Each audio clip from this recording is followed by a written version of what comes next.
Video kali ini saya buat dalam rangka memenuhi tugas mata kuliah budaya perusahaan yang diampu oleh Ibu Uun Marsuna.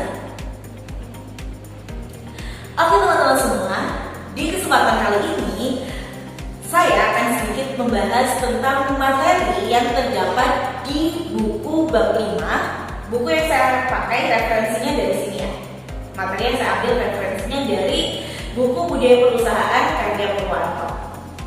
Saya akan bahas tentang materi yang ada di bab 5, lebih tepatnya pada subbab 1, yaitu tentang tanggung jawab sosial perusahaan.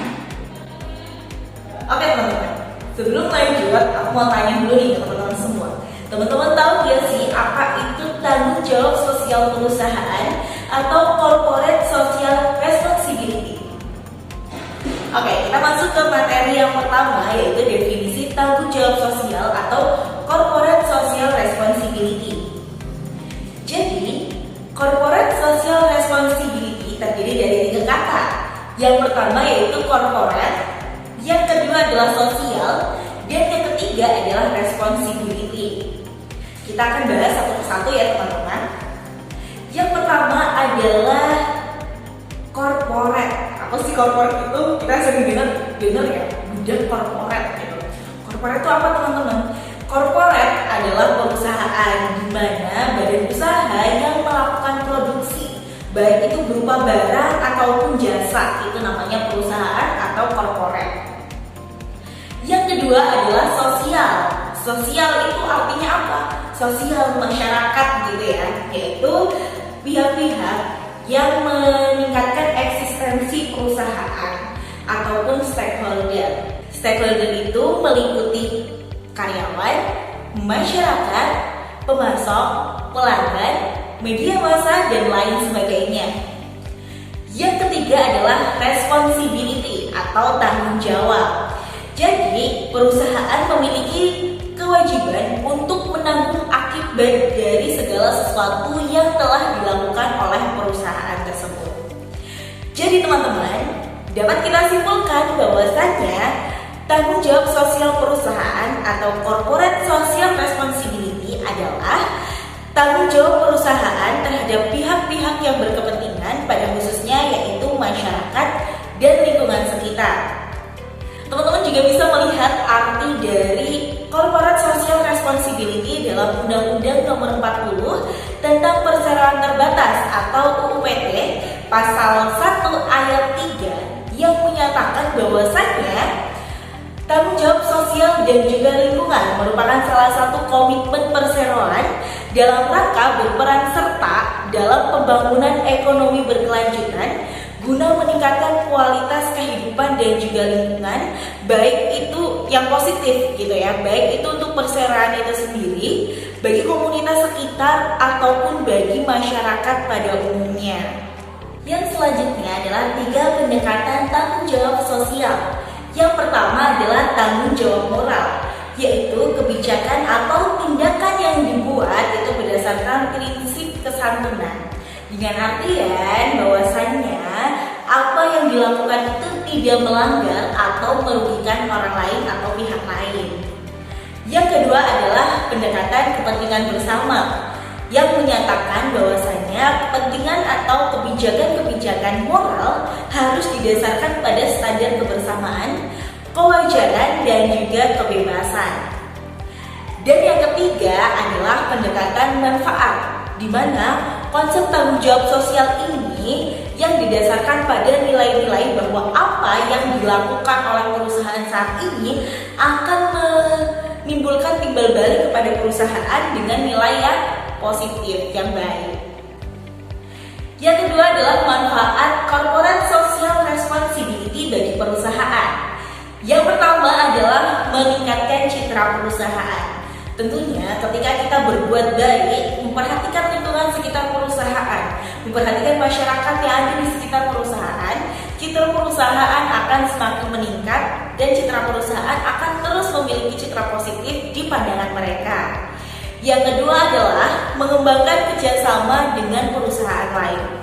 Coba, perusahaan mana yang akan ragu untuk mengajak bekerja sama dengan perusahaan yang memiliki citra citra positif yang baik. Tentunya perusahaan lain yang akan bekerja sama tidak akan ragu lagi untuk mengajak bekerja sama perusahaan yang telah memiliki citra positif yang baik. Yang ketiga adalah memperkuat brand merek di mata masyarakat. Tentunya kalau masyarakat sudah percaya brand yang kita miliki itu sudah bagus dan memiliki kepedulian yang tinggi terhadap masyarakat, tentunya masyarakat tidak akan ragu untuk memilih brand perusahaan tersebut. Yang keempat adalah membedakan perusahaan ini yang dipimpin dengan perusahaan saingannya atau dengan perusahaan lainnya gitu. Dan yang kelima adalah memberikan inovasi bagi perusahaan ya. Jadi memberikan inovasi dalam maksud adalah ketika kita sudah melakukan sesuatu, kita harus bertanggung jawab seperti itu. Corporate social responsibility bagi perusahaan udah tuh manfaatnya. Sekarang kita cari tahu manfaat CSR bagi masyarakat. Ada apa aja sih? Yang pertama adalah membuka ruang kerja dan juga kesempatan untuk pengetahuan maupun keterampilan bagi masyarakat sekitar sebagai upaya peningkatan taraf hidup masyarakat. Yang kedua adalah mempercepat peningkatan kesejahteraan masyarakat di sekitar dunia usaha atau industri yang dibangun gitu kan. Dan yang ketiga adalah meningkatkan kemandirian masyarakat untuk berusaha gitu. Karena dengan adanya CSR itu, ketika masyarakat memiliki keterampilan, memiliki pengetahuan, memiliki wawasan yang baru sehingga bisa menciptakan usaha sendiri gitu kan, sehingga masyarakat bisa mandiri, masyarakat bisa menghasilkan pundi-pundi rupiah dari corporate social responsibility yang dilakukan oleh perusahaan tersebut. Nah, yang sekarang aku bakal kasih tahu ke teman-teman contoh perusahaan yang telah melakukan corporate social responsibility atau tanggung jawab sosial perusahaan, dan juga contoh-contohnya apa aja sih program yang dilakukan oleh perusahaan tersebut, di mana aja dan bagaimana sih yang dilakukan oleh perusahaan tersebut dalam melakukan corporate social responsibility. Yuk, kita simak video berikut ini. PT Pertamina Persero berkomitmen menyediakan energi dan mengembangkan energi baru dan terbarukan dalam rangka mendukung terciptanya kemandirian energi nasional. PT Pertamina Persero memiliki kegiatan yang dilakukan dalam rangka melaksanakan corporate social responsibility.